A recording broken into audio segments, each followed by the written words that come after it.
Welcome to the fastest daf in town. Today we're going to Gittin daf Mem Ches. We are going to begin on Mem Ches Amud Aleph, about 7 lines or so from the top with the words Tashema. So we were learning the famous machlokas between Reish Lakish and Rav Yochanan, whether Kinyan Paris is Kinyan Aguf. So for example, a person sold their fruits of their field. They still own the land. So in that question remains, what is the din regarding that person's fruits? Do we say that's kikinyan a guf dami, and therefore when that person brings bikurim, for example, the din is that they are going to not just bring it, but also read, even though it says in the pasuk, Hadam asher nasatali. So this is still considered to be like the land that I have, even though they don't really have rights to the land. So this is something which is discussed, as well as when it comes to Yovel, in which the land is returned. So the din is, again, the question is, are you maybe a kaira in that situation? Because technically, by the Yovel year, the land gets returned. So with that, we're going to end up seeing Tashema, that there is actually a few different dinim that are important to review. A person who sells what's called a steachuza, a property in which was an inheritance. The din is that when Yovel comes, it's returned to the original owner. Now, let's say a person is makdish a steachuza. They take their land and they're makdish it Hashem. So the din is that when Yovel comes, that land is given to the Kohanim.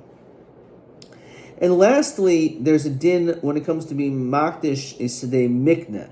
Not a field that you inherited, but a field that you purchased. So the din is that it will go back to the original owner at Yovel. So we see that there's a difference between a stay mikna and a stay chuzah, as the Gemara is going to discuss now. Tashma.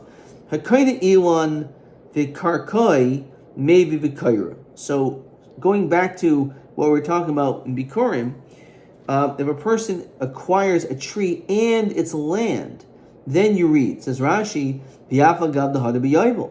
Even though again the din is that it goes back by Yovel. So Hakmai Skinim is man sheni Yovel noig. Maybe it's only there's no Yovel. Tashma hakaina shnei ulanais b'saych sedeu. Shel a person purchases 2 trees in someone else's field, maybe in a kaira. You don't read. Hashloishi maybe kaira. Why does it say 2? Must be there's a difference between 3. 3 you do, says Rashi. The kaimalan the kanikarka tachtean v'nein kamali yor v'sali. That once you own 3 trees, you have some ownership over the ground below. Right? It says, yeah, Hakanam is mentioning Yovel Noig. There's only time when the Yovel is not Noig. The Hashem Rav Chista Machloikas be Yovel Sheni. So now Rav Chista says the whole Machloikas of Reish Lakish Rav Yochanan, whether you're maybe V'kaira regarding Bikurim, is only B'Yovel Sheni. When we're dealing with the second cycle, what does that mean? Says Rashi, Shemonu Yisrael, that they counted Shkvar Hurgulu L'Hakser Karkais, that they're rugil to return their lands. Bahi Kaimer Shlakish Maybe Eda Kaira. Only there do you not read. The Samcha Daita De Moicher De Vade Hadule Bezev Batuach Shech Zirena. So in this situation, you do not read because the seller is Saimech Das, that for sure this land is going to be returned, and therefore because of that the buyer is not kairi. However, when it comes to the first yovel, the first cycle, you do because since it was the first time, you didn't anticipate it basically. So there's a difference between the first time this takes place and the second. Okay. So on this, the Gemara says, maybe so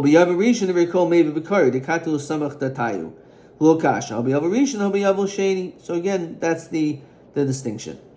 Maybe when it comes to Yovel Sheni is the Machlokas. However, by Yovel Rishon, everyone will hold maybe B'kaira. So let's look at question 13 quickly. Well, Inyan Mamad seen Gemara Chiluk bein Yovel Rishon Shemani Yisrael b'Yovel Sheni. What's the difference between the first and the second? So the Yovel Rishon Kivan Shedain Lo Samcha Daite. They weren't thinking about it. The Moicher V'Lekech the Karka Chozers b'Yovel, that the land will go back. The king Paris the Karka Because in that situation, even if all you did was sell the fruit, or you sold the land, and even though there is a yovel, but you never even came across, you never thought about the dinim of yovel, so maybe in that situation, we'll say that kinyan paris is kinyan guf dami l'chol dayis. However, when it comes to the next cycle of yovel, so that's where the potential machlokus arose. Okay. Fine. Let's look at question TA 17. Hakaina iwan v'karkois, a person purchases land and the fruit as well. So we said maybe v'kaira. So madua maybe v'kaira hariseda chizes b'yavel. It goes back, and that's mahavi kinyan paris. So why would you be maybe v'kaira? There's three answers. Either Pashit, because we hold that Kinyan Paris is Kinyan Aguf, and therefore that's the reason why. Alternatively, it could be just we're talking about a time where Yovel is not Noyeg. This is TA16. And the third possibility is we're talking about Yovel Rishon. By Yovel Rishon, everyone holds that Kinyan Paris is going to be Kinyan Haguf. Okay. Fighter. So now let's go into, again, what we're talking about, stay chuza, stay mikna, etc. So the Gemara says as follows. Kitanoi. Maybe this is a machlokas tanoi. Menayin lo loikeach sada mi'aviv. How do we know? If a person purchased a field from his father. So the son bought the land, okay, which means it's a stay mikna, Vikdisha, and he was makdish this land while the father was alive. So now it's a stay mikna. It was makdish. It should normally be, if you're makdish stay mikna, so it should go back to the original owner. V'yachach meis aviv, and then the father died. So now it's a stay chuza. How do we know that now that the father died, it has the din of stay chuza? That it will go to the Kohanim if he doesn't redeem it, not to him, right? Because the difference between being makdish stei chuza and being makdish stei mikna is, does it go back to him or does it go back to the Kohanim? So if you're makdish stei chuza, it goes to the Kohanim. So we're saying that even though he bought it, but since he was makdish and then afterwards his father died, the din should be that it's a stay chuz and goes to the Kohanim. So if you have a field that was purchased, not inherited, it's only talking about a field that's not fit to be inherited. Excluding this, our case, it could have been a stay chuza. And therefore the din is, dear Rabbi Yehuda, that it has the status of a stei chuza. So the only time it's called a stei mikna and that you get to keep it is only when it's not shaykh to be a stei chuza. But over here, it was your father's. So since, even though it's true you bought it from him, so it's like a stei mikna, but since afterwards he died, your matzah, then afterwards he died, so that's considered to be a stei chuza. And therefore, since it's a stei chuza, when your matzah stei chuza, the din goes to the Kohanim. Shimon, so Dibra Rabbi Yehuda, Shimon, Rav Shimon, Rameir or Imer Menayin Lo Keach Son Me'aviv. How do we know? Okay, it's a little bit different. You bought the field from your father. That's the same. However, Umeis Aviv. First, the father died. V'achar hachek disha. Then you were makdish it. Menayin Shtehei Lefanav K'stei Chuza. Maybe only in that case it's a stei chuza. So you hear the difference.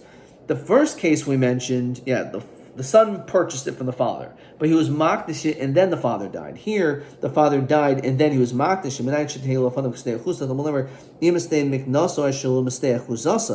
If you have a purchase field that wasn't inherited, so again,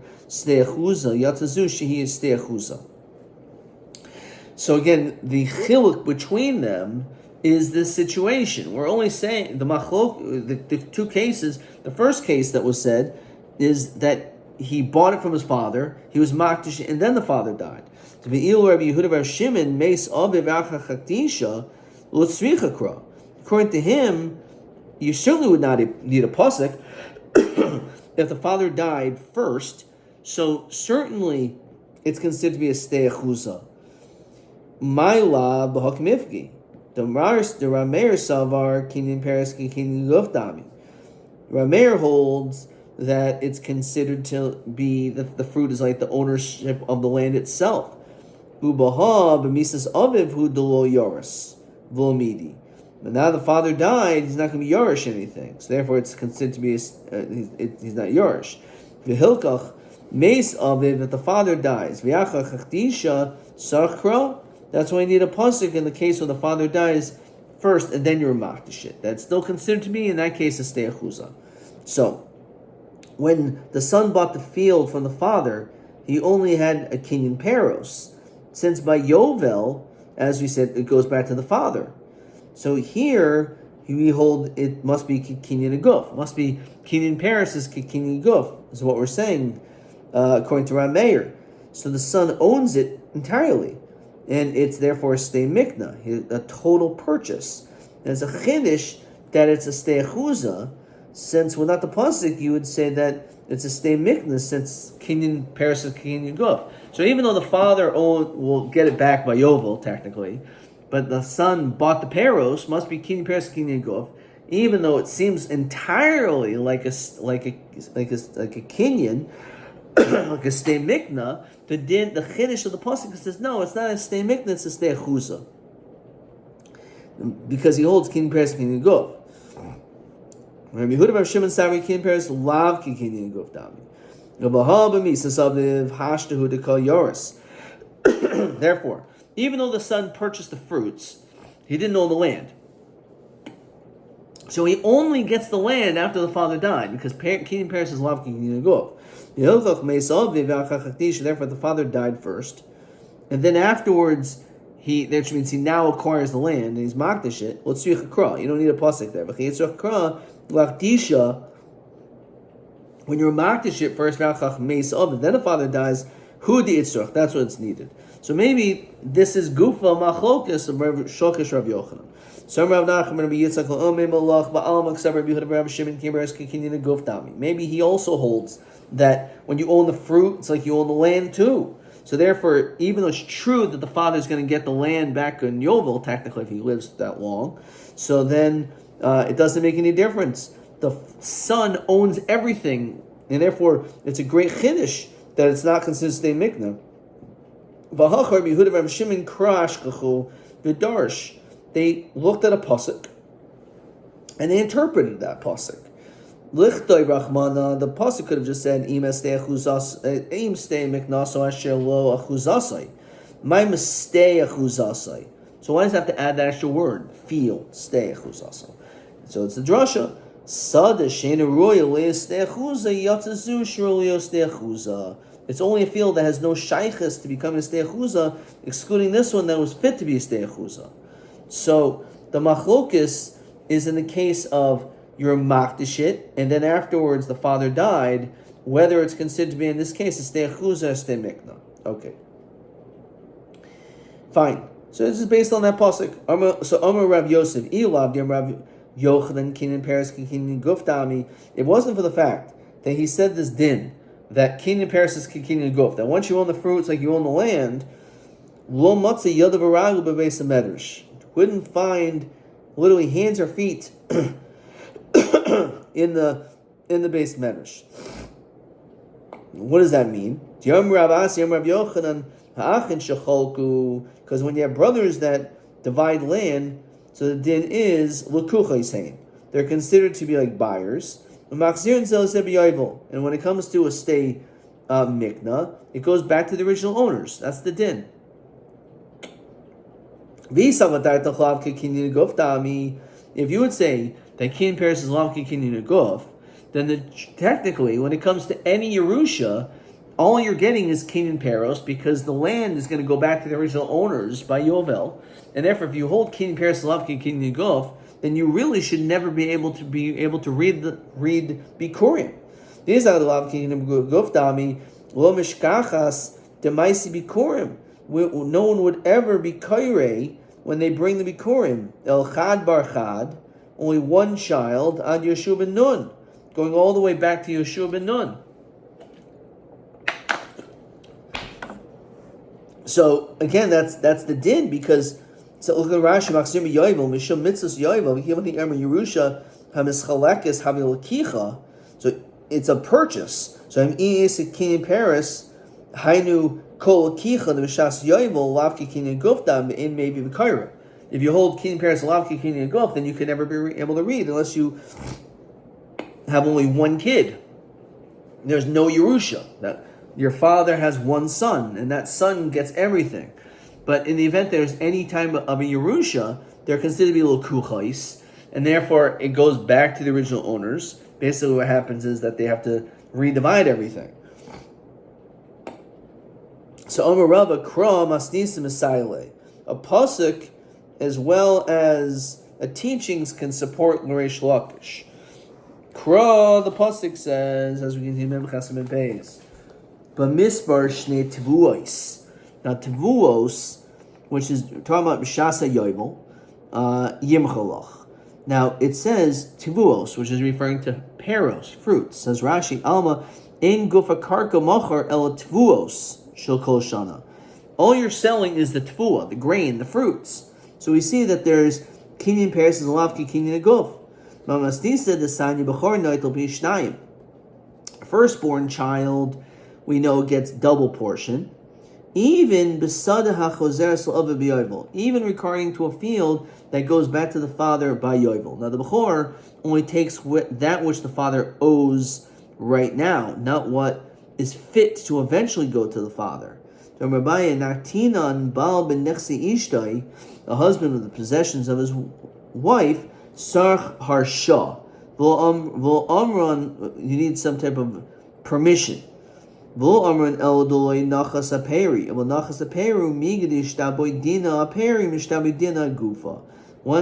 he's engaged in conversation regarding the fruit, also on the land itself. Let's look at Rashi. So, what is this about the Bechor? Rashmi'inan, the Gufa Karka lo hayakinu lokech. The land is not actually purchased to the buyer. V'havile moksako aviv ne moisai. The ik kinyan gufdami havile roy. It's considered to be like fit. Then Bechor netel baroy k'ma moksak. Hanulach hasholech, hanulach hasholech, hanulach hasholech. Fifth parak. And when it comes to damages, Shomon have idiots. You have 3 different properties. You have to use your best property when you pay for damages. Fine. Baal Chayiv, if you have some type of loan, but Bainis, you pay back with at least your middle properties.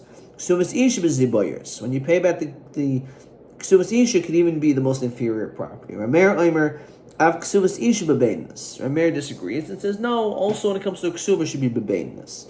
Ein nifraim nechasim yishubadim. You cannot collect from encumbered properties, but makom sheish nechasim b'neicharim v'afil hein ziboris. That we've heard many times. So if let's say there's a lien on a property,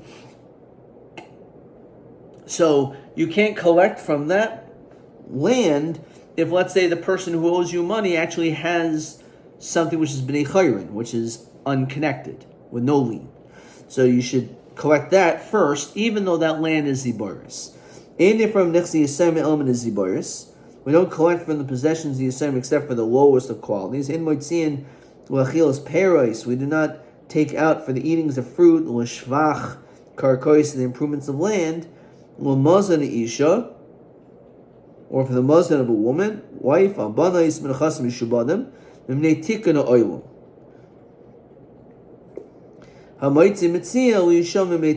person finds an object also, you don't make a shvua because of tikkun oilam. So what does this have to do with Gittin? So Tosa says over here that it really doesn't. In nezikin ella eitzel Gittin. There's nothing to do with Gittin really.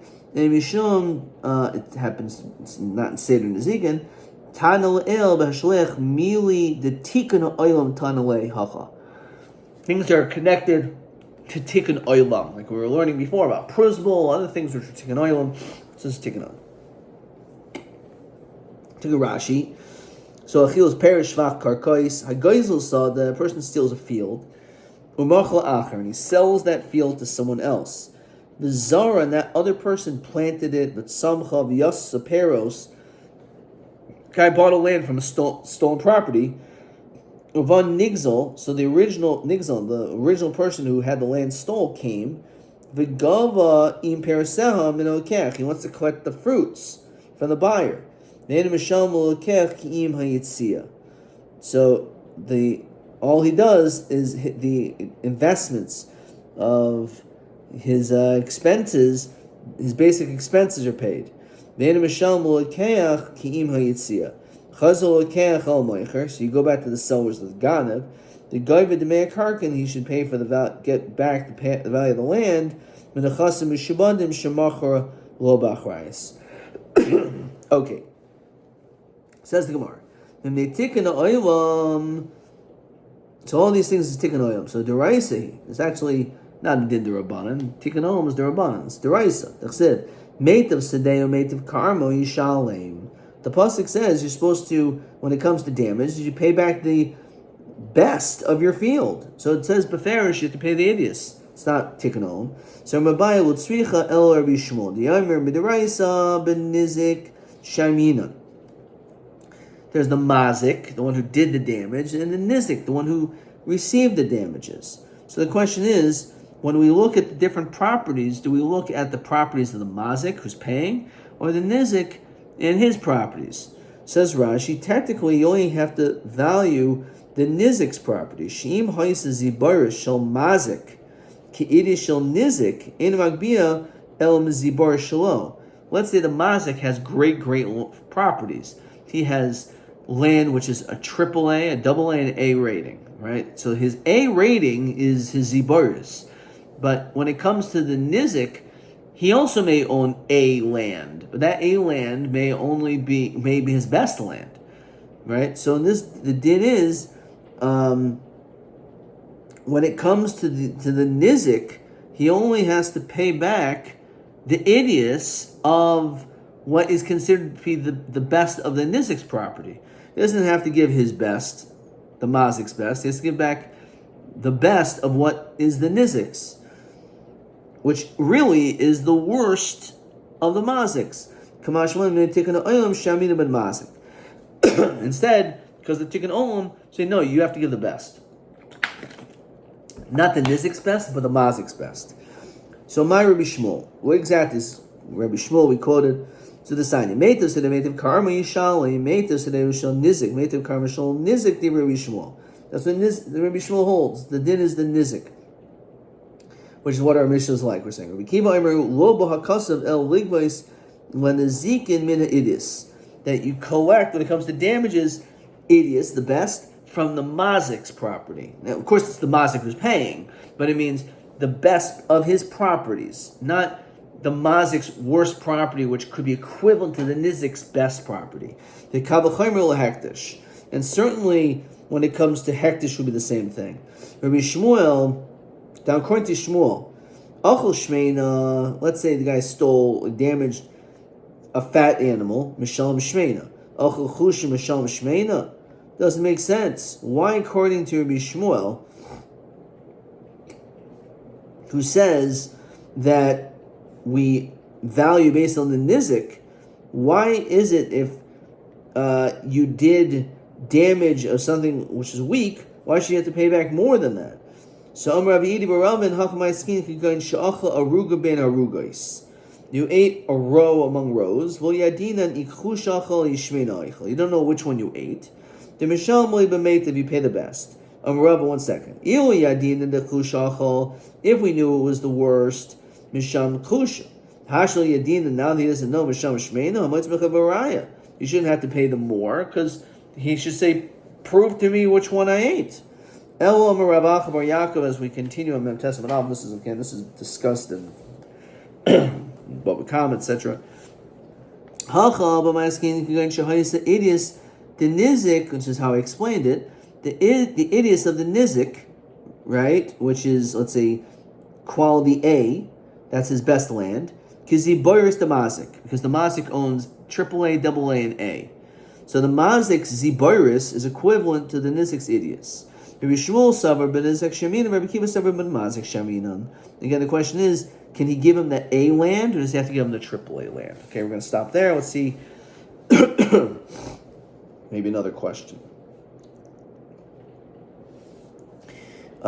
Question 14. Ezu masnisa Messiah Reish Lakish. What did we prove? According to Reish Lakish, the Kenyan Paris is not a Kenyan Aguf. So we said regarding a Bechor, we know he takes double portion. Regarding a field, that goes back to the father by Yovel. Now, he says, V'hainu d'chazul echav, it goes back to the brothers. The il aviv pshita. If it goes back to the father, obviously. Right? We're talking about it goes to the brothers. Kenyan Paris the lokech Kenyan Guf. If it's considered like he owned the land, havli roy. And the bechor noitel pi shnayim karoy. Okay. TB. Let's see, maybe TB 17. Hanizakin shamin lehen idios.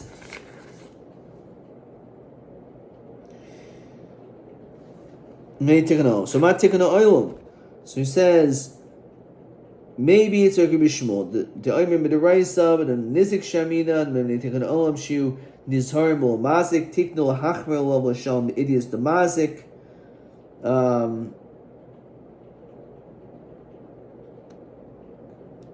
Or according to Rikiva, v'tam b'kra the omer tikano olam shehi nizharin mulhazik. Goyim niskom in the idios. We'll have to maybe see the rest of this answer in tomorrow's daf. Adkan.